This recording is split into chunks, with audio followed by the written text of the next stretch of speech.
Хүн төрөлхтний танин мэдгүй хязгаарыг тэлж, ертөнцийн үүсэл гарлыг эгэл хэсгийн түвшинд шинжилэн судалдаг дэлхийн хамгийн том лабораториудын нэг болох Европын цөмийн судалгааны байгууллага буюу CERN-д тогтоосон Монгол улсын хамтын ажиллагаа шинэ шатанд гарлаа. Монгол улс 1925 онд CERN-ийн LHCb хамтын ажиллагааны гишүүнээр элснээр Монгол эрдэмтэд дэлхийн физикийн шинжилгээ ухааны тарих болсон томоохон туршилтуудад гар бие оролцох боломж бүрдсэн юм.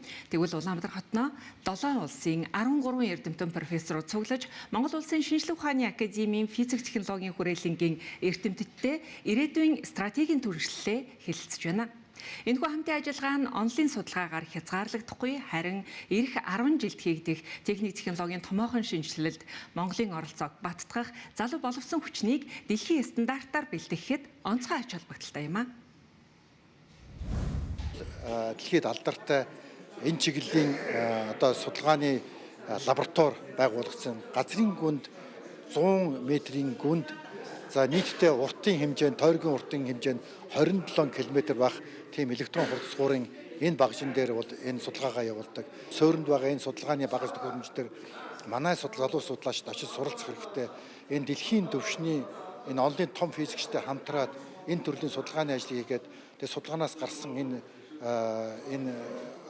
мэдээллийг боловсруулахад манай эрдэмтэн судлаачид оролцох хэрэгтэй. Ингийн тулд бид нар эх орондоо яг энэ онлын физикийн чиглэлээр ялангуяа их хөгжлийг боловсруулах чиглэлээр эрдэмтэн судлаачдыг бэлдэх хэрэгтэй. За манай оюутан зорилгочд бэлтгэдэж сурч гарч байна. Гэхдээ эдгээр оюутан залуу судлаачид маань олон улсын энэ судалгааны төвүүд дээр очиж ажиллаад энэ олон улсын тэргүүт чиглэлийн эрдэмтдтэй зэрэгцэн ажиллаад тэднээс суралцсан цагт л Монголын эрдэмтэн судлаачдын зэрэг ахин Монголын эрдэмтэн судлаачдын хийсэн бүтээл олон улсад бол хүртэл болно гэж бодож байна. CERN-ийн энэ LHCb гэж судалгаанд оролцдог тухайн коллаборацийн хамтын ажиллагааны гол профессорууд ирсэн байна. Америкийн нэгдсэн улс, Хятад, Европын холбооны улсуудаас. За энэ хүмүүс яагаад Монголд ирж энэ хурлыг зохион байгуулж байна вэ гэхээр Монгол улс 2025 онд тухайн байгууллагын хамтын ажиллагааны гишүүн болсон байна. Энэ гишүүн болохоор бол маш их боломж нээгддэг. Залуу судлаачдад боломж нээгдэг, оюутнуудад мөн маш том үүрэг хамт ирдэг байгаа.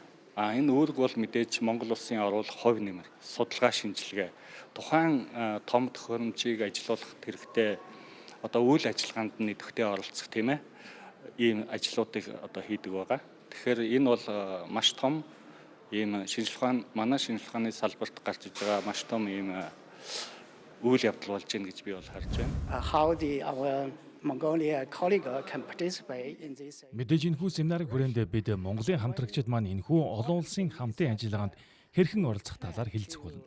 Нэг чухал зүйл гэвэл бид ойролцоогоор 8-аас 10 жилийн дараа туршилтын төхөөрөмжийг шинжилгээ төлөвлөж байна. Энэ үйл явцад Монголын хамтрагчид ялангуяа физик технологийн хүрээлэнгийн судлаачид маш чухал үүрэг гүйцэтгэнэ.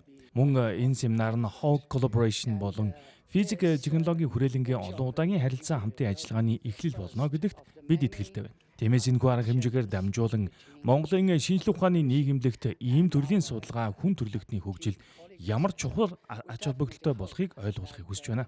Үүнээс гадна ийм хамтын ажиллагаа нь Монголын нийгэмд өндөр технологийн хөгжлийг дэмжих, мөн залуу үеийг шинжилгээ ухааны технологийн чиглэлээр сурган хүмүүжүүлэхэд томоохон хувь нэмэр оруулна гэж бид найдаж байна.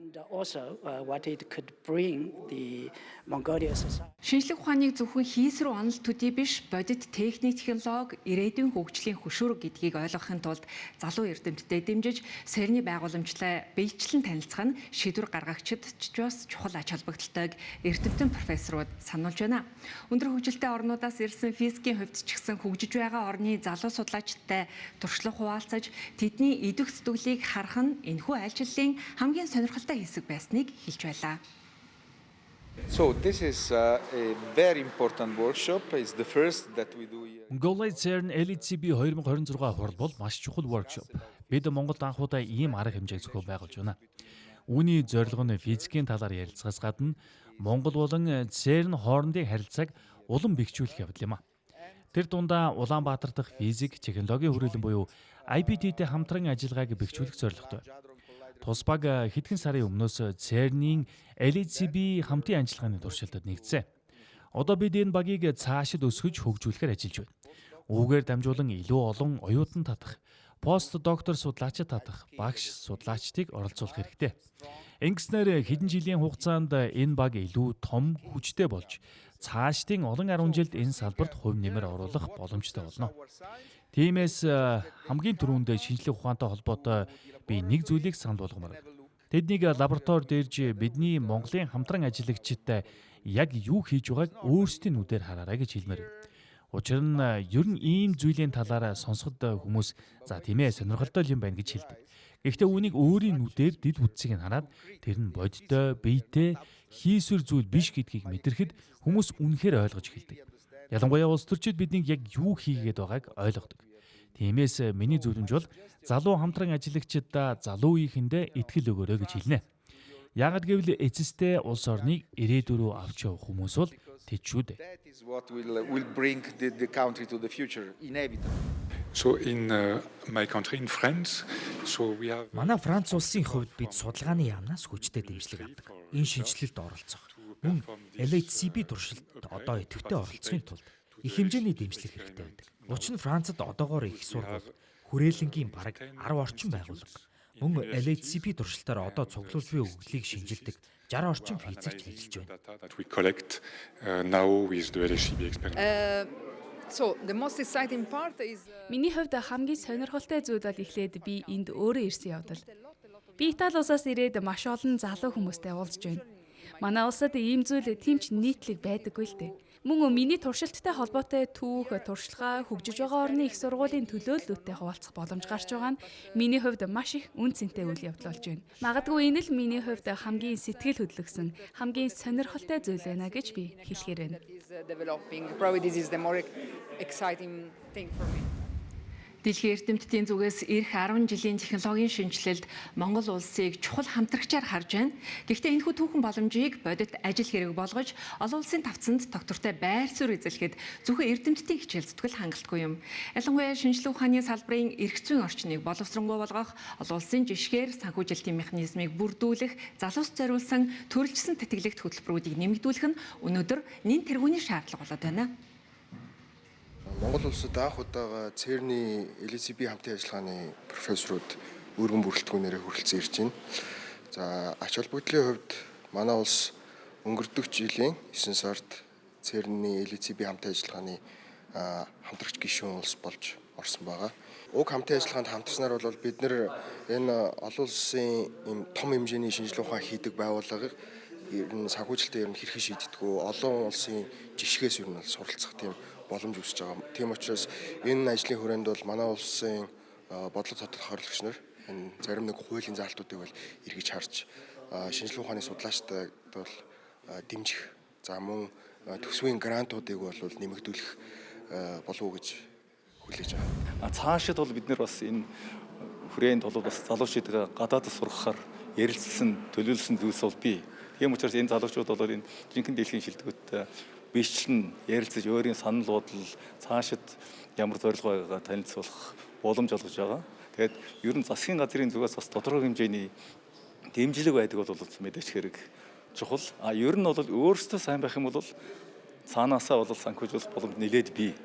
Гэхдээ бас Монгол улс одоо энэ ЦЕРН-д орсож байгаа энэ том боломжийг ашиглаад шинжилгээ ухааны тэргүүлэх салбаруудыг бол хөгжүүлэх, шилдэг технологиг, шилдэг түн төхөөрөмжийг гадаад дош ашиглах боломжийг олох зорилгоор бас судлаачдыг, залуу судлаачдыг тэтгэлэг өгөх маягаар дэмжих нь бол маш чухал байгаа.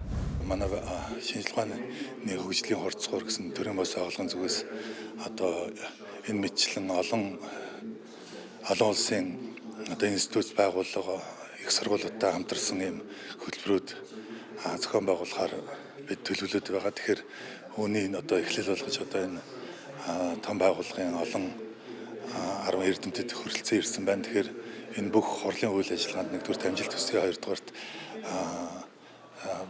энэ өдөр маань бас маш шинжилгээ ухааны төвхөнд Монголын одоо шинжилгээ ухааны хөгжлийн төвхөнд бас нэгэн шинэ хуудас нээсэн сайхан өдөр болж байна гэж ойлгож байна. Тэгэхээр бүх одоо хөгж залуучуудаа шинжилгээ ухаанд шунанд орлож өөрсдөө хөгжүүлж одоо дэлхийн шинжилгээ ухааны одоо тэргүүлэх салбарт одоо ажиллахыг хүсье өрөөж байна.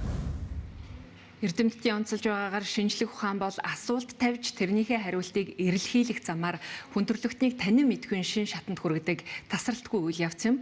Өнөөдрийн байдлаар шинжлэх ухааны салбар Монгол улсын дотоодын нийт бүтээгдэхүүний 113-аас 115%-ийг эзэлж байна.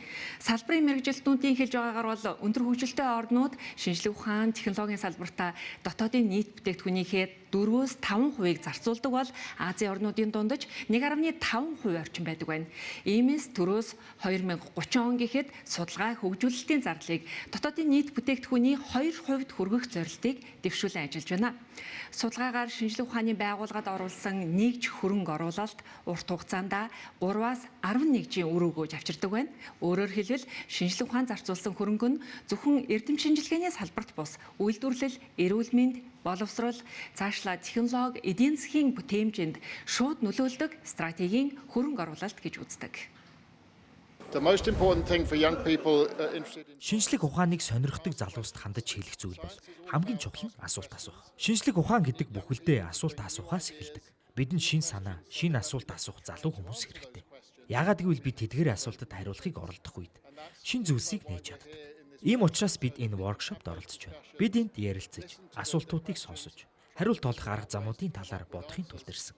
Шинжлэх ухаан ингэж л урагшилдаг. Тиймээс энэ бол үнэхээр сонирхолтой үе гэж би бодож байна. Монголын залуу эрдэмтэд урам зориг авч зөвхөн LHCb төдийгүй шинжлэх ухааны бүх салбарт оролцоно гэж найдаж байна. Not only in LHCb but in all types. Цэрлээс ирж байгаа энэ каунт физикийн орчин үеийн одууд Монгол улсад ингэж чуулж ийн гэдэг бол Монголын физикчид бас дэлхийн түвшинд одоо ингээд судалгаа шинжилгээ хийдэг, харилцаа холбоотой байдаг. Дэлхийн одоо эрдэмтэд Монголын энэ физикчдийг хүлээн зөвшөөрч байгааг нэг илрэл бол өнөөдөр зохион байгуулж байгаа одоо дэлхийн каунт физикийн одуудын уулзалт болж байгаа. Та нарыг анзаардаг бол магадгүй юу гэдэг энэ Путин одоо Си Жинпин ч гэдэг юм уу, Путин одоо Трамп, Путин дээр яагаад ингээд зүгээр уцаар арчихгүй уулзаад байгаа юм бэ? Тэг чи яг ингээд тухайн юмыг мэдж байгаа хүн тэрнийг ярихад биеийн хилэмж тий сабскрайб майнд уу одоо тэр хүний нөгөө олон жил судалж шинжилсэн зүйлийг бол нөгөө юм мэдэрч юулах боломж бий болгож байгаагаар энэ ингээд бодит маш чухал зүйл юм байна. Ийхүү Монгол улсын шинжлэх ухааны салбар дэлхийн давцанд нэрээ гаргах олон улсын практик туршлагад гар бие оролцох нь өсөн нэмэгдэж байна. Түүнчлэн энэ салбарын өсөлт нь улсын хөгжил цэцэглэлтэнд чухал нөлөөтэй гэдгийг салбарын мэргэжилтнүүд хурлын үеэр онцолж байсан юм а. Баярлалаа.